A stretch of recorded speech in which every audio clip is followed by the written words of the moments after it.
البدع والأهواء، أهل البدع العقائدية وأهل البدع السياسية.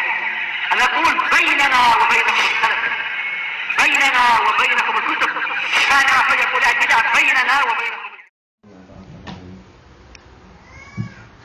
Bismillahirrahmanirrahim.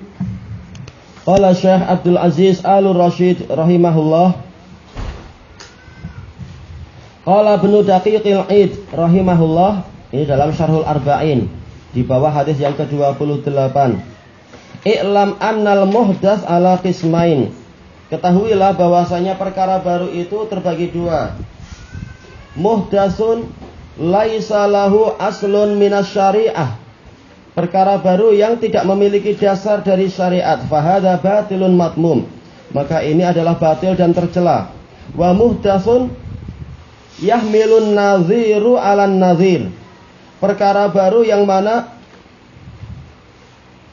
dia membawa, enggak tahu ini ya nazira atau nazir. Kain nazira alan nazir, yaitu membawa sesuatu kepada yang semisal dengan dia. Fahadha laisa bimatmum. Ini tidak tercela. Maksudnya adalah apa? Yaitu qiyas.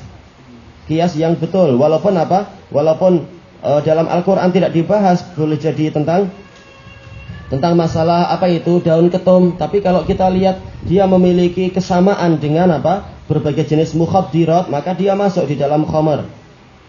Karena fungsinya sama dan intinya sama, yaitu apa? Untuk menghilangkan akal. Maka hukumnya pun sama. Makanya telah terbentuk ijma', dinukilkan ijma' oleh siapa? Imam Al-Muzani rahimahullahu ta'ala. Nadhirul haqqi haq wa nadhirul batil batil. Sesuatu yang semisal dengan kebenaran, maka dia juga merupakan kebenaran. Sesuatu yang semisal dengan kebatilan, maka dia juga kebatilan.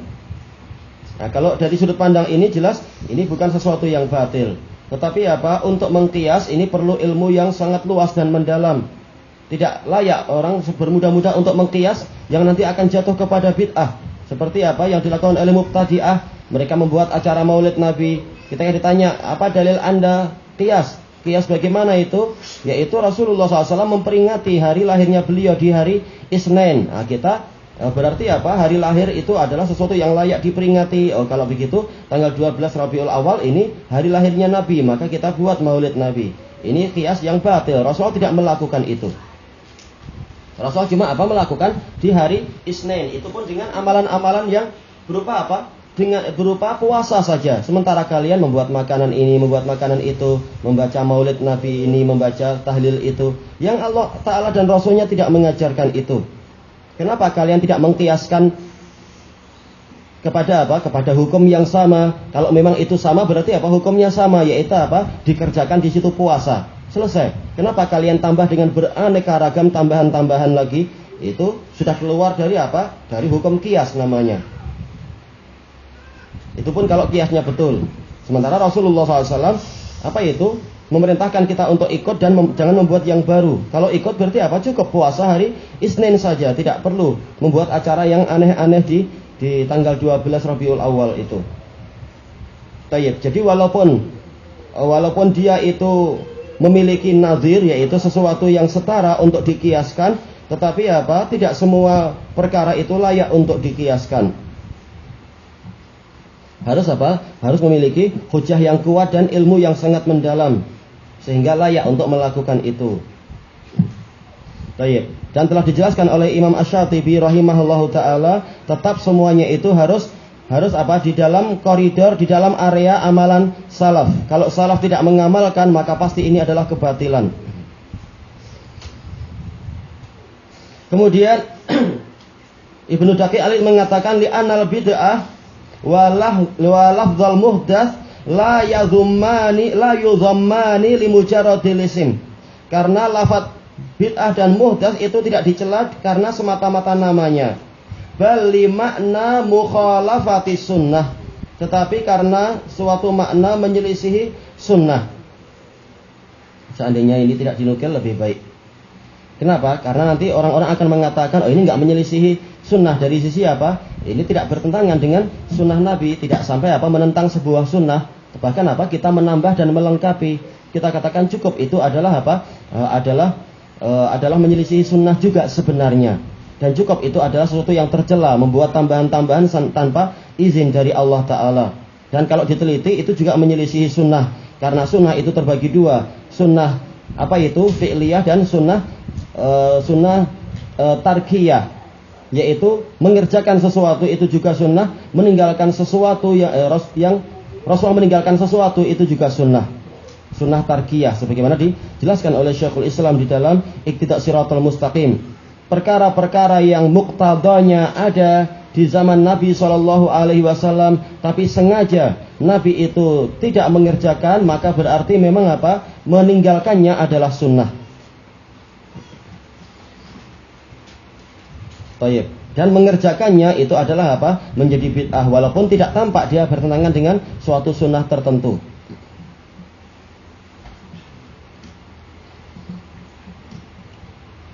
Tayyib. Makanya ucapan ini pun perlu ditanya dalilnya. Apa ini dalil bahwasanya muhdas dan bid'ah ini tidak dicela kecuali karena menyelisihi sunnah? Sementara dalam dalil-dalil terang-terangan Rasulullah mencela dari nama itu. Kullu bid'atin dhalalah. Lafaz bid'ahnya sudah dicela langsung.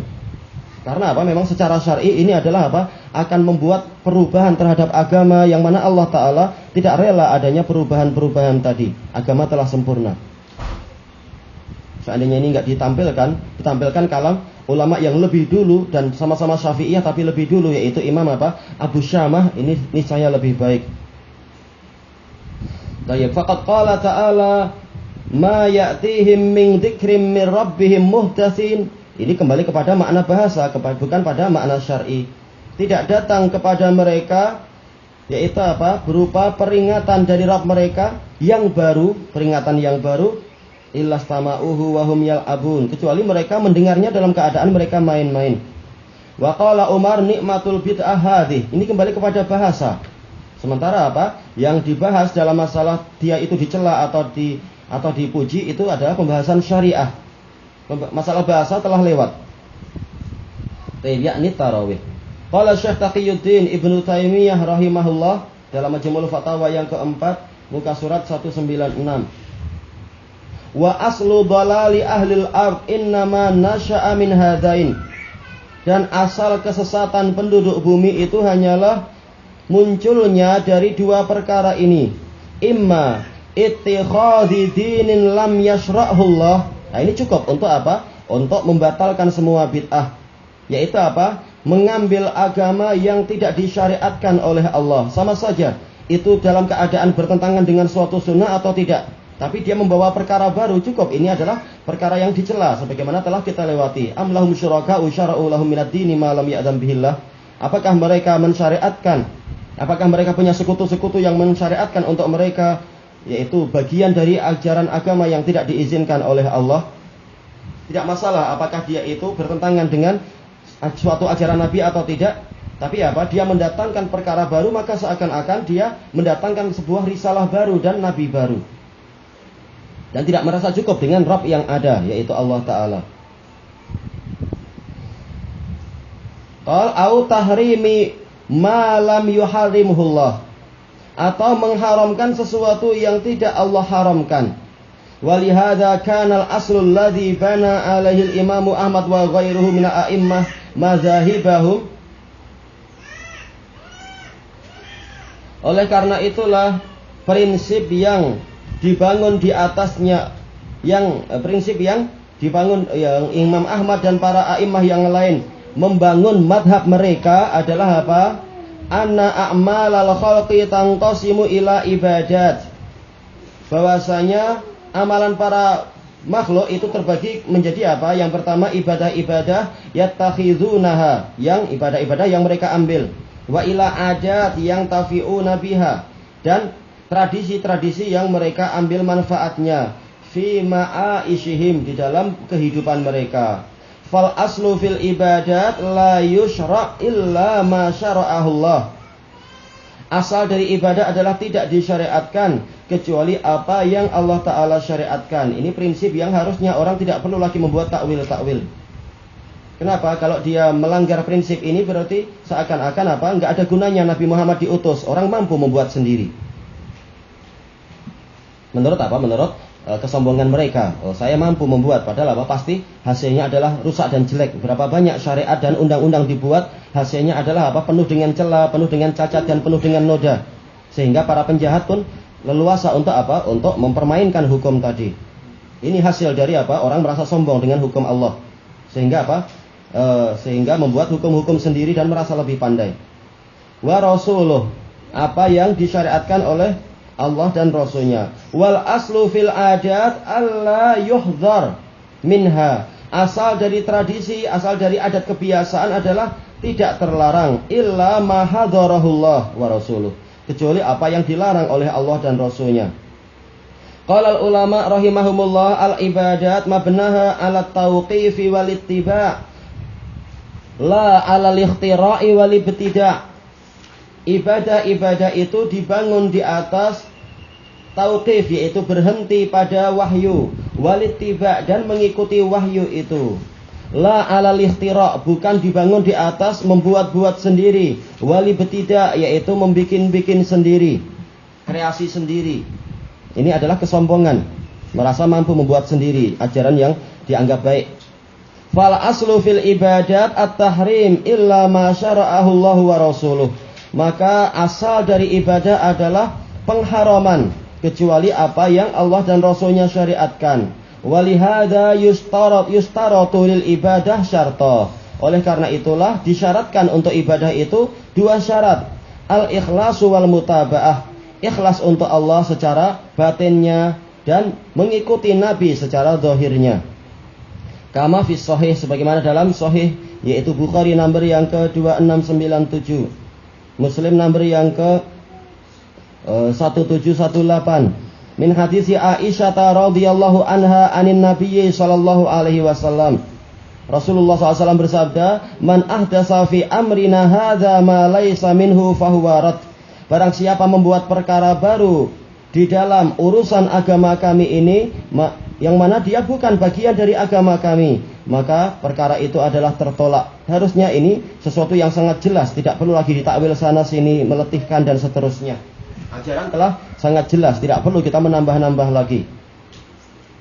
Cuma memang betul ucapan siapa? Imam Ahmad bin Sinan Al-Qattan rahimahullahu taala, "Mabtada'a ahadun bid'atan illa nuzi'at min qalbihi halawatu as-sunnah." Tidaklah seseorang itu membuat suatu bid'ah kecuali dicabut darinya manisnya sunnah yang semisal dengan itu. Manakala orang sudah membuat bid'ah, maka dia mulai membenci sunnah, malas melakukan sunnah. Makanya yang jelas-jelas itu sunnah Nabi saja tidak dikerjakan, bagaimana kalian itu justru membuat perkara baru, meletihkan diri sendiri membuat bid'ah yang dijamin pahalanya kalian malas mengerjakan, sementara yang pahalanya enggak jelas kalian buat-buat sendiri. Allah akan buat pahala begini-begini. Siapa yang memberitahu kalian sementara kalian tidak didatangi oleh Jibril? Masalahnya apa? Mereka terlalu sombong untuk mau lewat Jibril. Assalamualaikum warahmatullahi wabarakatuh. Langsung mereka mengatakan hati kami dari Rob kami. Ini kesombongan ditambah kesombongan lagi. Baik. Jadi dalilnya telah jelas bahwasanya barang siapa membuat perkara baru dari urusan agama kami, yang mana ini bukan dari ajaran kami, maka dia adalah tertolak. Ay mardudun kainan makan, yaitu tertolak apapun amalannya tadi, apapun perbuatan ihdasnya tadi. Sudah jelas ini, karena ini perkalimat umum. Wa fi sahih Muslim, Muslim nomor yang ke-867. An Jabir radhiyallahu anhu annahu kana yaqulu fi khutbatih. Dari Jabir radhiyallahu anhu bahwasanya Rasulullah, ini kurang lafaz, Rasulullah SAW sering bersabda di dalam khutbah beliau. Dan memang apa, manakala bid'ah itu sudah dikerjakan, maka banyak orang membenci sunnah. Enggak ada yang mengerjakan ini kecuali apa? Kecuali di tempat-tempat tertentu saja. Di wilayah-wilayah tertentu, wilayah yang suka bid'ah malas untuk apa? Untuk membaca khutbah yang sunnah ini. Inna khairal hadisi kitabullah wa khairal huda huda Muhammadin sallallahu alaihi wasallam wa syarrul umuri muhdatsatuha wa kullu bid'atin dhalalah. Sesungguhnya sebaik-baik ucapan adalah kitabullah dan sebaik-baik petunjuk adalah petunjuk Muhammad sallallahu alaihi wasallam. Mereka malas untuk membaca ini, walaupun ini sering diajarkan Nabi. Katanya ikut Nabi, katanya cinta Nabi, katanya ahlu sunnah. Tapi sunnah siapa yang kalian pakai? Sementara kalam-kalam ini pun kalian malas untuk membacanya di waktu khutbah Jumat. Dan perkara yang paling buruk adalah perkara yang baru. Dan setiap bid'ah, setiap perkara yang baru adalah kesesatan. Wa fi riwayatin Nasa'i wa kullu dhalalatin finnar. Setiap kesesatan itu ada dalam neraka. Nah, mereka nggak mau membaca ini, takut apa itu pendengar akan bertanya-tanya, oh selama ini gimana kita? Baik. Ini nomor yang ke 1786. Untuk yang riwayat Nasa'i. Wa qala Abdullah bin Mas'ud radhiyallahu an, ittabi'u wa la tabtadi'u qad kufitum. Ikutilah saja dan jangan kalian membuat bid'ah, kalian itu telah dicukupi. Baik, ini diriwayatkan oleh Al-Hakim yang pertama nomor yang ke 461 dan Darimi tadi yaitu muka surat 461. Kalau Darimi nomor yang ke 205 dan ini adalah sahih, asar yang sahih. Wa qala al-Auza'i rahimahullah, ini dalam Asy-Syari'ah lil Ajurri nomor yang ke 124 dan sanadnya sahih. Alaika bi athari man salaf wa in rafadakan nas. Engkau harus berpegang teguh dengan asar-asar salaf walaupun manusia menolakmu. Wa iyyaka wa ara'ar rijal wa in zakhrafuhu laka bil qaul. Dan hindarkan olehmu pendapat-pendapat para tokoh itu, yaitu yang menyelisihi manhaj salaf. Karena ini sedang dipertentangkan dengan apa? Asar salaf. Hindarkan olehmu, jauhkan darimu pendapat-pendapat para tokoh walaupun mereka menghiasinya untukmu dengan ucapan-ucapan yang indah. Dan diriwayatkan tambahan dari apa? Dari Syekhul Islam Al-Harari rahimahullahu taala dalam kitab beliau Al-Faruq, fa innal amra yanjali wa innaka la ala siratim mustaqim. Karena urusan ini telah jelas dan engkau telah ada di atas jalan yang lurus. Maka untuk apa memilih jalan yang lain setelah ini? Selama apa? Engkau ikut jejak salaf tadi. Salaf jelas mereka di atas jalan yang lurus dengan dalil Al-Quran dan Sunnah. Memuji para salaf. Mereka betul-betul di atas jalan yang lurus. Kalau kita ikut jejak mereka, kita di atas jalan yang lurus. Untuk apa? Kita memilih jalan-jalan yang lain yang tidak maksum dan seterusnya itu, yang tidak dijamin keselamatannya. Tayyib ila ghairi dzalika minal adillah ala tahdziril ummati min ittiba'il umuril muhdatsatil mubtada'ah. Dan dalil-dalil yang lain yang menjelaskan tentang apa? Diperingatkannya umat ini dari mengikuti perkara-perkara yang baru dan dibuat-buat. Wa taqaddama annal murada bil bid'ah ma uhditsa mimma la aslalahu minas syara'.